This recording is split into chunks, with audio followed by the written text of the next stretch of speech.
Oi, gente, tudo bem com vocês? Espero que todos estejam bem. Sejam bem-vindos a mais um vídeo aqui desse canal. Seguindo a nossa programação, hoje é um vídeo de pessoas notáveis, mentes brilhantes. Espero muito que vocês gostem do conteúdo escolhido para trazer nesse vídeo aqui hoje. Peço que vocês deixem a curtida aqui embaixo, que me ajuda bastante na divulgação do canal. Comentem o que acharam do vídeo e comentem sugestões de vídeo que vocês querem ver aqui. Também não esqueçam de se inscrever, por favor. Eu tô com a meta de bater 500 inscritos, então toda inscrição é muito bem-vinda e muito importante pra mim. Eu ficaria muito grata. Também peço que ativem o sininho pra não perder assim que eu postar vídeo novo. E compartilhem esse vídeo com quem vocês sabem que gosta desse tipo de conteúdo. Vamos rodar a vinheta e a gente começa o vídeo de hoje.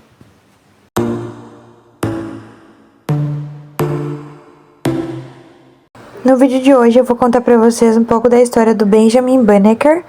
Ele era um homem negro que tinha uma fazenda próxima de Baltimore, era autodidata em astronomia e matemática e era autor de almanaques. Ele usou seus conhecimentos, habilidades e técnicas para criar uma série de almanaques na década de 1790. Auxiliou no levantamento do território para a construção da capital americana, Washington, D.C., foi um dos primeiros defensores dos direitos civis. Ele e Thomas Jefferson trocaram cartas, o que acabou desafiando o secretário de Estado a fazer o que estivesse ao seu alcance para garantir igualdade racial. Ele nasceu dia 9 de novembro de 1731 em Ellicott Mills, que fica em Maryland, um estado nos Estados Unidos. Atualmente essa cidade se chama Ellicott City. Ele é filho de um ex-escravo chamado Robert e sua esposa Mary Beneke. Já que seus pais eram ex-escravos, ele também acabou escapando da ira da escravidão.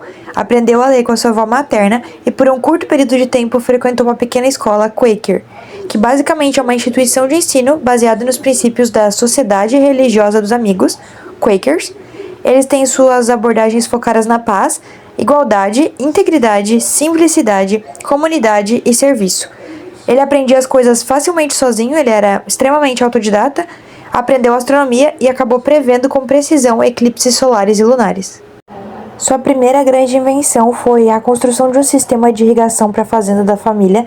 Depois da morte do seu pai, ele acabou administrando a fazenda por anos e desenvolveu um negócio que vendia tabaco. No ano de 1753, ele resolveu construir seu próprio relógio após o receber de um conhecido. Desmontou o objeto para examinar seus componentes e analisar seus mecanismos de funcionamento. Desenhou cada um deles, esculpiu versões maiores em madeira e construiu como invenção final um relógio que se manteve preciso por mais de 50 anos. Como resultado do seu sucesso, ele era frequentemente chamado para auxiliar nos consertos de relógio de pulso, relógio de parede e relógio de sol. Teve uma empresa de relógios chamada de Banneker Inc. em homenagem a ele. Seu talento e inteligência acabaram chamando a atenção e despertando o interesse da família Ellicott, que eram empresários que tinham obtido uma fortuna fazendo uma série de moinhos de grãos na região de Baltimore na década de 1770. George Ellicott tinha uma enorme biblioteca pessoal e emprestou a ele diversos livros sobre astronomia e outras áreas. Usando cálculos matemáticos e com o auxílio dos livros, ele pôde prever com precisão seu primeiro eclipse solar. Em 1791, Andrew Ellicott, que era primo de George, o contratou para auxiliar com o levantamento topográfico do território, que futuramente seria a capital do país, a área que viria a ser Washington, D.C. Ele trabalhava principalmente na tenda do observatório, utilizando um setor zenital. Basicamente, se trata de um sistema de iluminação natural que utiliza aberturas no teto para permitir a entrada de luz do sol. Servia para observar o movimento das estrelas. Segundo informações da Associação Histórica da Casa Branca, tanto o presidente George Washington quanto o secretário do Estado Thomas Jefferson tinham o conhecimento do seu envolvimento no levantamento das terras, mas por conta de uma doença repentina que o acometeu, ele só pôde trabalhar nisso por cerca de 3 meses. Sobre os almanaques, primeiro vamos entender o que seria um almanaque.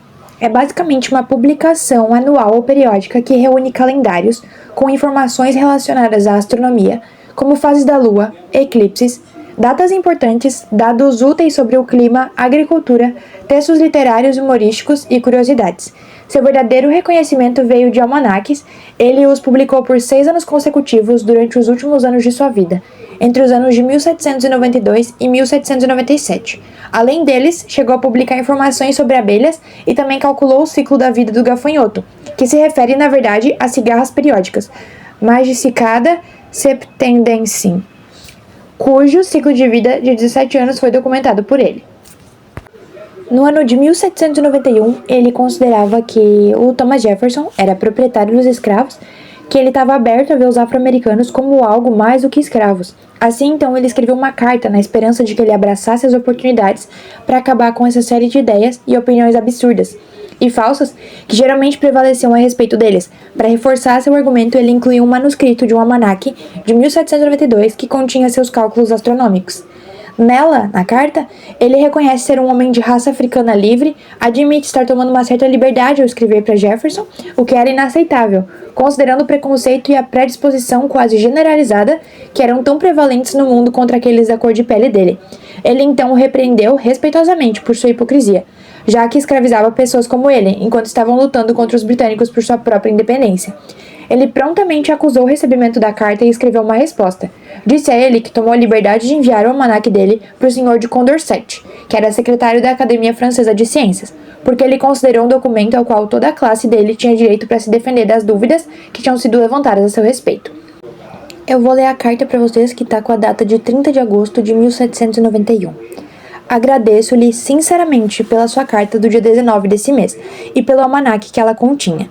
Ninguém deseja mais do que eu ver provas como as que você apresenta, de que a natureza concedeu aos nossos irmãos negros talentos iguais aos das pessoas de outras cores, e que a aparente falta deles se deve apenas à condição degradante de sua existência, tanto na África quanto na América.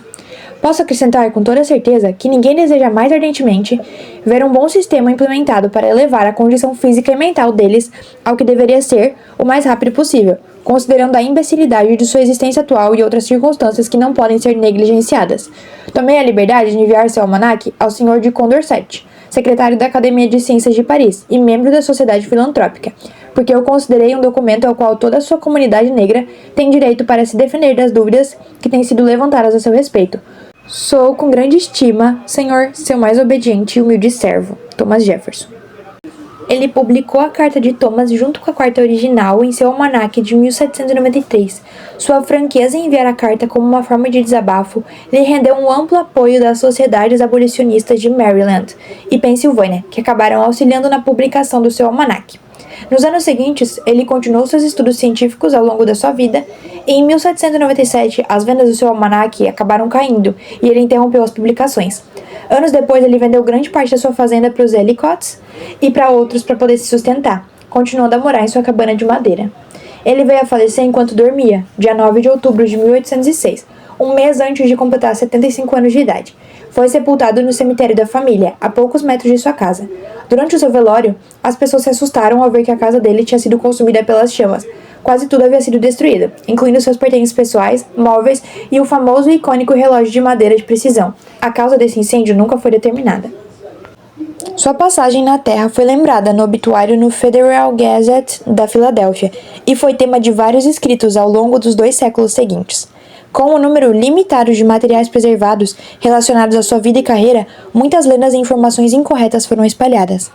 Em 1972, o acadêmico Sylvio A. Bedini publicou uma biografia sobre ele, intitulada de A Vida de Benjamin Banneker, o primeiro afro-americano da ciência. Sua vida foi tema de um documentário de drama de 1979. O documentário se chamava O Homem que Amava as Estrelas.